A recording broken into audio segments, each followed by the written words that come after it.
জীবনে একবার ঢোকার তৌফিক দিয়েছিলেন, আলহামদুলিল্লাহ।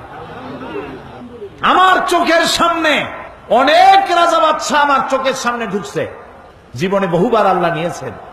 বাইরে দাঁড়ায় এতিমের মতো কাঁদছি যে আল্লাহ এই ঘরটার মধ্যে যদি একবার ঢুকতে পারতাম। কুয়েত এবং ইরাকে যেবার যুদ্ধ বাঁধল, সেই যুদ্ধের মীমাংসা বৈঠক আহ্বান করলেন বাদশা ফাহাদ।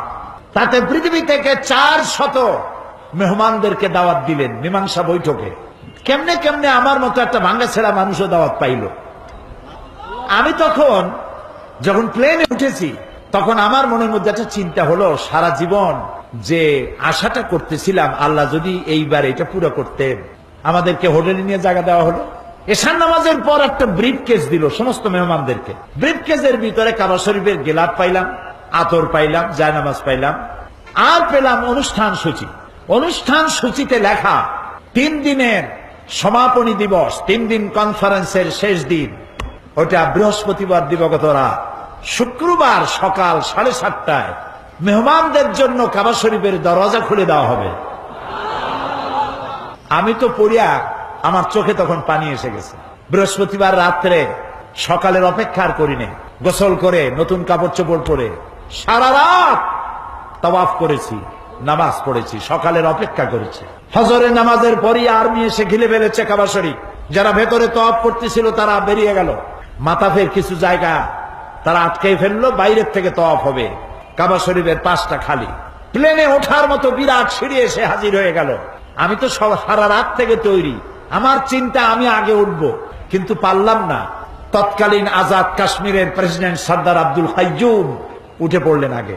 2 নম্বরে উঠলেন রাশিয়া এবং আফগানের যুদ্ধের নেতৃত্ব দিয়েছিলেন আব্দুর রব আস-সাইয়াফ আর-রাসূল। তিনি আফগান মুক্তিযুদ্ধের সর্বাধিনায়ক, তিনি উঠলেন। 3 নম্বরে আল্লাহ তারে গোলামকে চান্স করে দিলেন। ভিতরে ঢুকে তখন তো আর কাবা একদিকে নাই, চারদিকে কাবা। চারদিকে দুরাকাত নামাজ পড়ে আল্লাহর ঘরের মাঝখানে সেজদায় পড়ে গেলাম। প্রায় আধা ঘন্টা জনমের মতো কাঁদলাম, যা মনে আসলো বলতে থাকলাম। হঠাৎ আমার মনে চিন্তা আসলো, আমি বুঝি অন্যান্য মেহমানদের উপরে জুলুম করতেছি, কারণ এই ঘরের মধ্যে 20-22 জনের বেশি লোক ধরে না।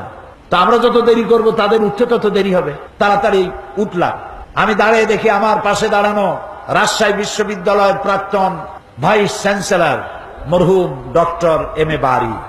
বুড়া মানুষ, সাদা দাড়ি, চোখ দিয়া বদনার নালের মতো পানি পড়ছে, দাড়ি ভিজে ভিজে পড়ছে। আমাকে আঙ্গুল দিয়ে দেখালেন কাবার দরজার দিকে।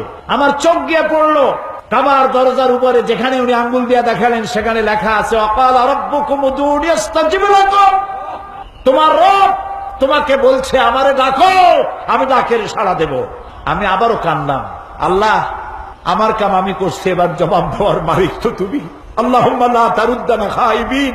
ওর নিচেই দেখি লেখা সূরা কুরাইশ, ফালিয়াবুদু, পুরা সূরা লেখা ফালিয়াবুদু রাব্ব হাযাল বাইত। আমার কাছে মনে হলো যেন আল্লাহ তাআলা কুরাইশদের হাত ধরে বলতেছেন, বেটারা ক্ষুধার সময় যদি খাবার চাও আর ভীতির সময় যদি নিরাপত্তা চাও, ফালিয়াবুদু রাব্ব হাযাল বাইত, এই ঘরের মালিকের ইবাদত কর।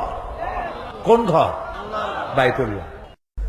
বন্ধুরা, আমাদের সকলের প্রাণপ্রিয় হুজুর দেলোয়ার হোসেন সাঈদী এখন আর আমাদের মাঝে বেঁচে নেই।